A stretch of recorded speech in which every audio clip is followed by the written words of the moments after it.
I am very excited to welcome Janae Marks to our episode today. Janae grew up in the suburbs of New York City, but currently she lives in Connecticut with her husband, her daughter, and her miniature schnauzer named Cookie. She is the author of 2 middle grade novels that a lot of us know and love. From the Desk of Zoe Washington was her first novel, and her most recent is A Soft Place to Land. And Janae was just recently named as one of 40 under 40 people in Connecticut to kind of keep your eye on for the class of 2022. So that is a very prestigious honor, and we're very happy to have you talking with us today, Janae. Thank you so much. I'm very excited to be here. So we have been talking a lot about why stories matter and how people share them. And we're curious, when did you decide that writing was a path you wanted to take to tell stories? And why did you make that decision? Yeah, so I didn't actually realize that I wanted to write books or tell stories like this until I got to college. I enjoyed reading and writing for fun a little bit when I was growing up, but I didn't really think about it as a career or something that I really wanted to do. I just, I don't know, I just did it for fun. So I definitely read a lot, and that definitely made an impact later on when I decided I wanted to write books. But when I got to college, I was an English major, and, I took, your regular literature classes, and then I took creative writing classes, and I enjoyed those. But the moment that kind of made the shift in my brain that this is what I want to do, especially writing for kids, was my senior year of college. I took this class called Girls Books. And it was like basically a children's literature class where we read books that feature female protagonists. So books like classics and more current ones. So we read like Harriet the Spy and Little Women. And I think we even read like one of the Babysitters Club books and things like just a whole bunch of different things. And it was just the first time in a really long time that I'd read a lot of those books from my own childhood and just remembered how much they meant to me as a kid. And then the last assignment we had in that class was to write a chapter of our own like girls' books, or of our own, fictionalized female protagonist. And so I did, and I just had so much fun. It was not necessarily a great piece of writing, but it was so much fun to write, and it kind of just got me thinking about, writing for kids. And then from there, after college, when I was trying to figure out what my next steps would be, that's when I decided to go and get a master's in creative writing, specifically in writing for children, from the New School. So yeah, so I think it was just, realizing in college that I loved books and reading. And then that class just kind of reminded me about kids' books specifically. And then that kind of made me want to specifically write that. So yeah, that's kind of where it started for me.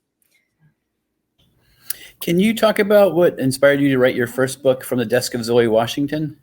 Sure. Yeah. So From the Desk of Zoe Washington is actually the 4th book that I wrote, the first one that actually got published, though. And so I was working on different things. Actually, every other book that I'd tried to write or had written before this was for a slightly older age group. It was a young adult novel. And so sometime around 2014, I think I was finishing editing a different book, but I was obsessed with this podcast called Serial, and that's spelled Serial. And that podcast, basically, it's like a true crime podcast. I feel like it's the one that really got all the true crime podcasts to become super popular after that. But essentially, it tells the story of this man who is in prison still to this day for murder. And a lot of people, including the people who made the podcast, sort of believed that he was in it or could be innocent of this crime. They sort of went back to the scene of the crime, talked to a lot of people involved in the case, and just sort of poked holes in it, and made the listener realize, like, wait a minute, there's a really good chance he's innocent. And so it just kind of got my wheels turning. I started doing, research after that into this issue of wrongful convictions, which is basically what that's called. If somebody's gone to prison for something they didn't actually do.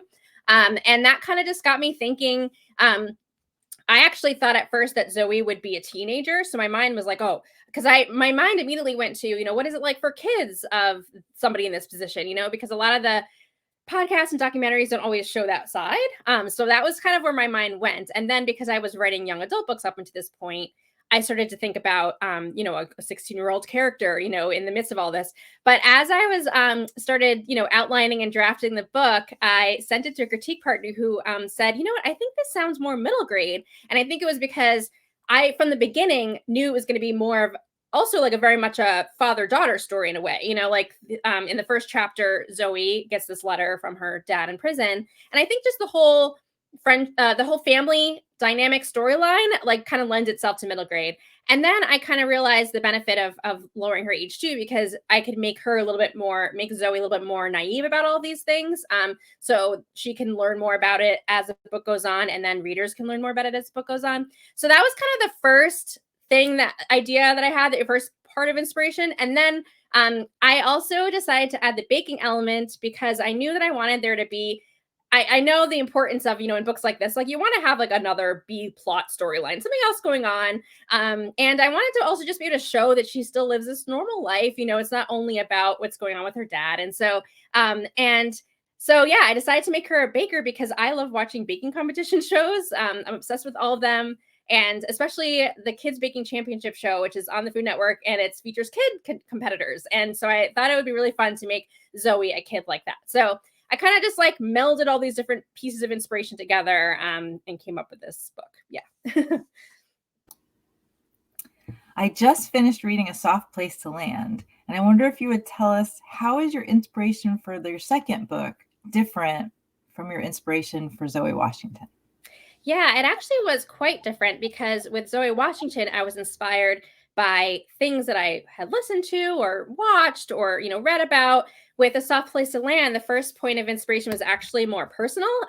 So this book is about a girl who, in the beginning of the novel, is dealing with this big move. Her dad has been laid off from his job, and so her family's financial situation has changed, and so they have to kind of sell her childhood house, the house she grew up in her whole life, and then move into an apartment across town. And so she's all of a sudden like kind of ripped out of this home that she's always known and plopped into this new environment that feels really unfamiliar, and it's just stressful. And then on top of that, they can't afford her piano lessons anymore, and then it kind of goes from there.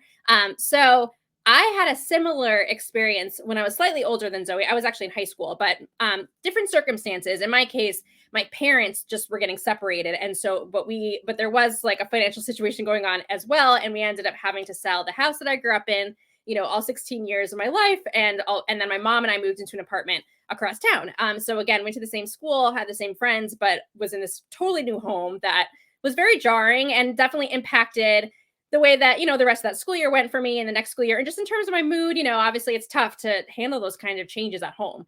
And so I just kind of, when thinking about what to write next, sometimes I pull from things in real life, like, stories I've read or things I've seen, like with Zoe. And then other times I think about, what did I go through as a kid? What could I write in a book that might help today's kids? And yeah, and I don't know, I guess I just always, is one of those like pivotal moments in my life that I always kind of remember. And, I think as a kid, you have those kind of moments that really have an impact on you. And so I kind of, when I think back to my childhood and adolescence, that moment just stuck with me. And I was like, how can I maybe use this and use some of my emotions that I felt and put that into a story? So the rest of the book is pretty fictional from there. Joy ends up discovering the secret hideout through a friend in the building. There was no secret hideout in the building I moved to, so that's totally fictional. And the rest of the story kind of goes into a fictional direction, but the feelings that Joy experiences in the book of dealing with these changes with her parents, with her home, like that all was kind of able to come from my own memories. So it was kind of nice to be able to write a book like this. And then what's been nice about it is that even if like a kid doesn't have that exact experience, I think a lot of kids, especially now, like are dealing with so many changes and so much uncertainty, especially with this pandemic and everything like that. I feel like a lot of kids, I think, can relate to that idea of just feeling, like what is normal? Like, how am I going to feel okay again? And just wanting to find a safe space. So I think it's kind of like with Zoe, I didn't write it thinking about current events, but it kind of ended up tying into current events without me thinking about it. So that was interesting. But yeah, that's kind of where that one came from. Now, well, then what would be one piece of advice you might give them if they think that they have a story to tell and they know that writing is the vehicle that they would like to use? What would be your one piece of advice?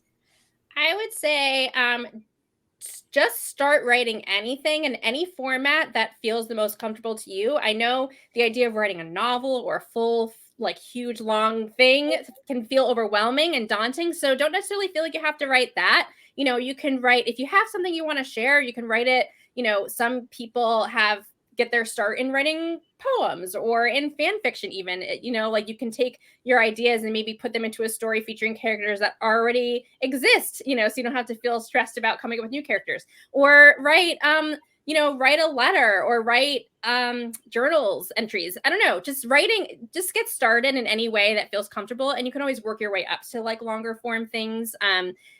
I definitely started out writing short stories. And even before that, before I even got to college, I just wrote a lot of journals when I was growing up. Small little snippets of things here and there. I wasn't writing like anything close to a novel in the beginning. So just start, and then eventually you work your way up to and feeling more comfortable writing longer things. And maybe at one point you will write a book, whether it's nonfiction or a novel. So yeah. That is awesome advice. Well, thank you so much on behalf of Dave, Shannon, and I. We are so grateful to have spent some time with you, and we are very excited to have you connect with all of our students in West Hartford. So thank you so much. Yeah, thanks again so much for having me. Thank you very much.